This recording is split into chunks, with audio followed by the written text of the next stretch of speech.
Hey guys welcome back to my new video. So ഇന്നത്തെ video എന്ന് പറയുന്നത് ഇച്ചിരി സ്പെഷ്യൽ ആണ്. എൻ്റെ പ്രഗ്നൻസി റിവീലിംഗ് വീഡിയോ ആണ് ഇന്നത്തേത്. സോ ഓൾറെഡി ഞാൻ ഷോർട്സിൽ റിവീൽ ചെയ്തിട്ടുണ്ടായിരുന്നു. സോ ഒരുപാട് പേര് എനിക്ക് യൂട്യൂബിലൂടെയും ഇൻസ്റ്റഗ്രാമിലൂടെയൊക്കെ കമന്റ്സ് ആയിട്ടും മെസ്സേജസ് ആയിട്ടൊക്കെ സ്വന്തം അനിയത്തിനെ പോലെ കണ്ട് വെള്ളം കുടിക്കണം, കെയർ ചെയ്യണം, അത് ചെയ്യണം, ഇത് ചെയ്യണം എന്നൊക്കെ ഒരുപാട് പേര് പറഞ്ഞു. സോ ആദ്യം പറഞ്ഞാൽ അതൊക്കെ കണ്ടപ്പോൾ എനിക്ക് ഒരുപാട് സന്തോഷമുണ്ട്. സോ നിങ്ങൾ തരുന്ന സ്നേഹത്തിനും എല്ലാത്തിനും ഒരുപാട് താങ്ക് യു. ഞാനിപ്പോൾ 2 മന്ത്സ് പ്രഗ്നന്റ് ആണ്. പോസിറ്റീവ് ആവുന്നതിന്റെ ഒരു 2 വീക്സ് മുന്നെയാണ് ഞാൻ ഫസ്റ്റ് ടെസ്റ്റ് ചെയ്ത് നോക്കുന്നത്. സോ അപ്പോൾ ഞാൻ ജസ്റ്റ് ഒന്ന് ടെസ്റ്റ് ചെയ്ത് നോക്കിയതേ ഉള്ളൂ. എനിക്ക് ഉറപ്പൊന്നുമില്ല, വെറുതെ ടെസ്റ്റ് ചെയ്ത് നോക്കിയതാണ്. പക്ഷെ അത് ഭയങ്കര ഒരു ചെറിയ സ്ലൈറ്റ് ഒരു പിങ്ക് ആയിട്ടുള്ള ലൈൻ ആയിരുന്നു. അപ്പൊ അത് നെഗറ്റീവും ആവാം പോസിറ്റീവും ആവാം. അപ്പൊ ഓൾറെഡി അത് നെഗറ്റീവ് ആണല്ലോ. അപ്പൊ അതുകൊണ്ട് എനിക്ക് ഇത് ചെയ്യാൻ വലിയൊരു എന്താ പറയാ ഒരു ഇതൊന്നും ഇല്ലായിരുന്നു. 2 വീക്സ് കഴിഞ്ഞപ്പോഴത്തേക്കും എനിക്ക് പീരിയഡ്സ് നല്ല ഡിലേ ആയി തുടങ്ങി.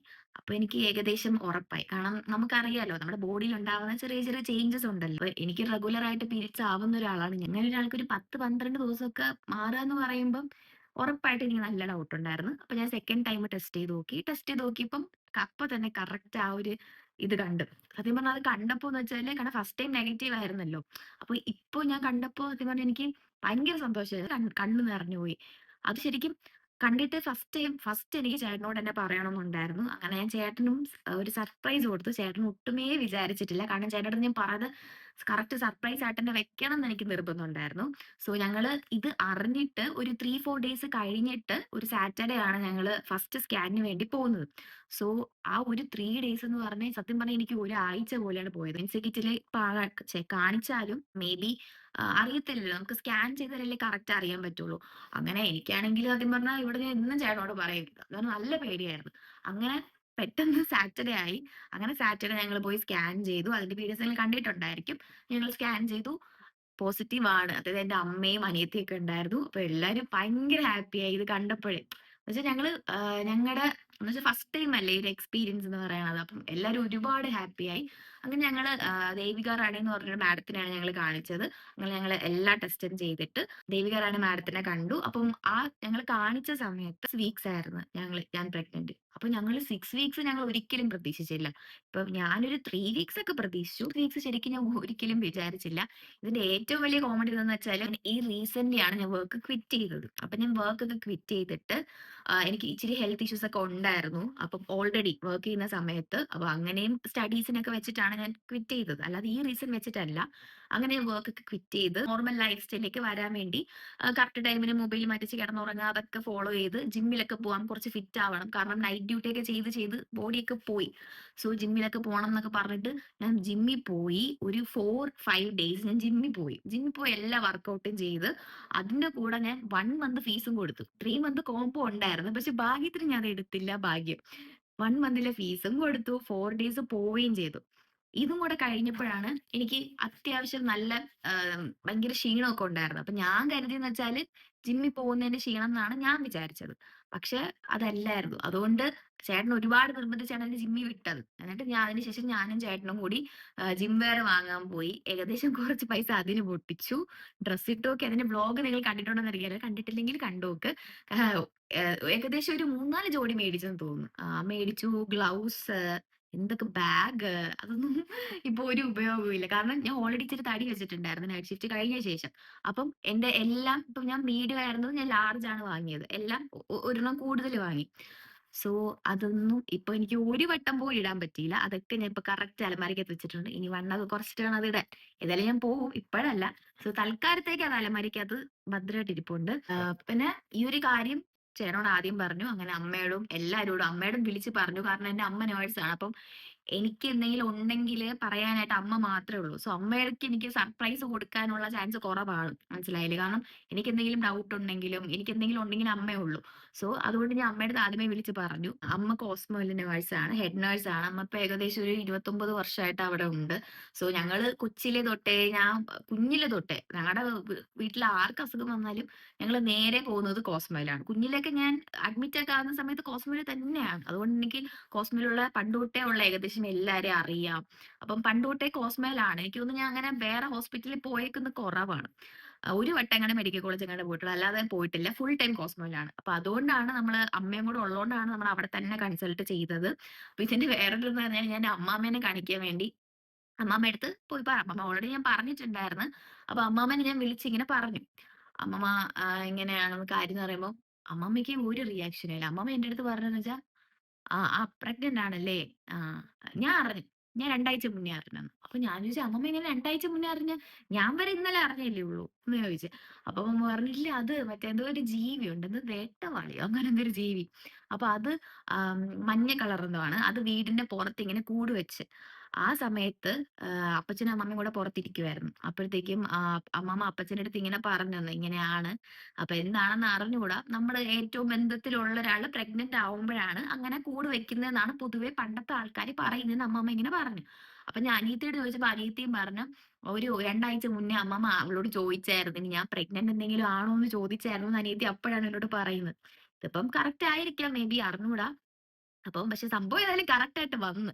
അപ്പൊ അമ്മമ്മ അത് അമ്മ ഓടിക്കൊണ്ടുവന്ന് കാണിച്ചെന്ന്, കണ്ട കൂട് വെച്ചേക്കണ കണ്ട, ഇപ്പഴേ എനിക്ക് ഡൗട്ട്. എനിക്ക് അറിയായിരുന്നു നീ പ്രഗ്നന്റ് ആവുമെന്ന്, എനിക്ക് അറിയായിരുന്നു.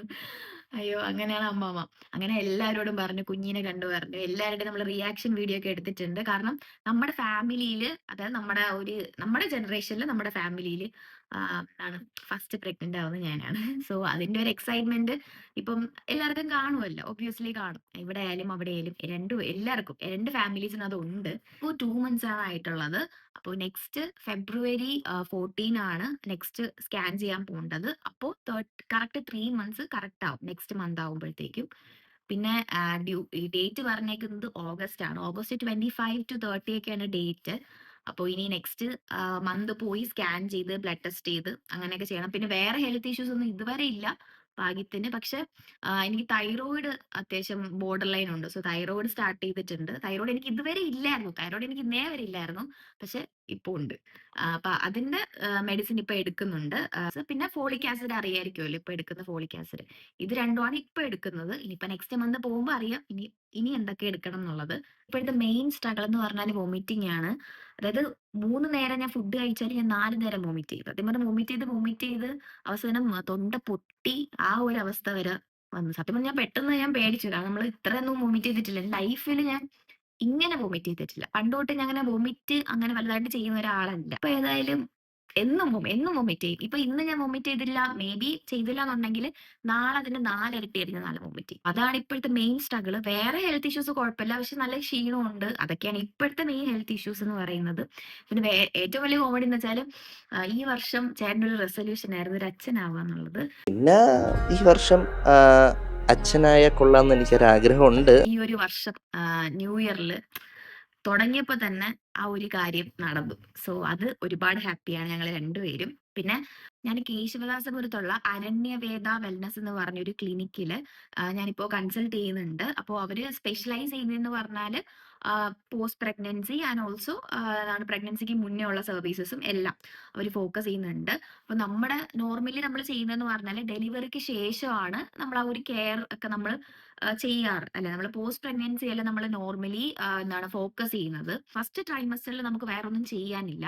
നമുക്ക് ജസ്റ്റ് ഒരു യോഗ അവർ കൊടുക്കുന്നതെന്ന് പറഞ്ഞാൽ യോഗ പ്രാക്ടീസസ് ഒക്കെയാണ് ഫസ്റ്റ് ട്രൈമസ്റ്ററിൽ കൊടുക്കുന്നത്.